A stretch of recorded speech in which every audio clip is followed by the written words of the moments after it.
भाव भ्रमर की कथा श्रृंखला में आपका स्वागत है। प्रस्तुत है छोटी सी कथा स्वर्ग में क्या है। नारद मुनि दयालु के रूप में प्रसिद्ध हैं।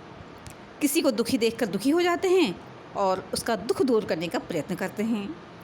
जहाँ वे स्वर्ग में रहते हैं वहाँ तो किसी को दुख है ही नहीं, क्योंकि स्वर्ग उस दुनिया का नाम है जिसमें सुख ही सुख है। फिर उन्हें दुखी आदमी कहाँ मिलते हैं? वे मिलते हैं उन्हें हमारी इस दुनिया में। नारद मुनि कभी कभी स्वर्ग से उठकर अपनी वीणा बजाते हुए हमारी दुनिया में आ जाते हैं। एक बार वे हमारी दुनिया में घूम रहे थे। उन्होंने देखा कि एक वराह कीचड़ में पड़ा है। उन्होंने बड़े लाड भरे स्वर में उससे कहा, यहाँ तू बहुत दुखी हो रहा है। न तेरे रहने का कोई ठिकाना है, न खाने पीने का, और न नहाने का कोई ठीक प्रबंध है। चल तू मेरे साथ स्वर्ग चल। वराह कीचड़ से निकलकर बोला, बाबा तुम्हारा स्वर्ग बहुत अच्छा है क्या? क्या क्या है तुम्हारे स्वर्ग में? नारद मुनि वराह के भोलेपन पर जोर से हंस पड़े। फिर मीठे स्वर में बोले, अरे मधु, ये क्यों पूछता है कि क्या क्या है स्वर्ग में? ये पूछना कि क्या नहीं है स्वर्ग में। चल उठ, जल्दी कर, ऐसा अवसर बार बार हाथ नहीं आता।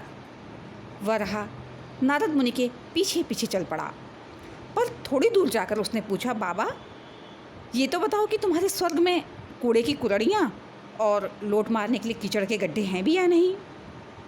नारद मुनि ने कहा, स्वर्ग में कूड़े की कुड़ड़ियाँ और कीचड़ के गड्ढों का क्या काम? वहाँ तो नंदन वन है जिनके फूल कभी नहीं मुरझाते। नारद मुनि की बात सुनकर वराह लौट पड़ा और उसी कीचड़ में घुसते घुसते उसने कहा, तो फिर तुम्हारे स्वर्ग में है ही क्या जिसके लिए मैं इतनी दूर जाऊं? नारद मुनि अपनी वीणा बजाते हुए स्वर्ग चले गए और वराह फिर उसी कीचड़ में लेट गया। ये सत्य है कि किसी के जीवन को जांचने की कसौटी है उसकी रुचि, उसकी पसंद। बात यह है कि जिसे जो प्रिय है वह उसे ही महत्व देता है। हम उन्नति कर रहे हैं या नहीं, इस प्रश्न का सही उत्तर यही है कि हम अपनी रुचि और अपनी पसंद को ऊंचा उठाना चाहते हैं या नहीं। धन्यवाद।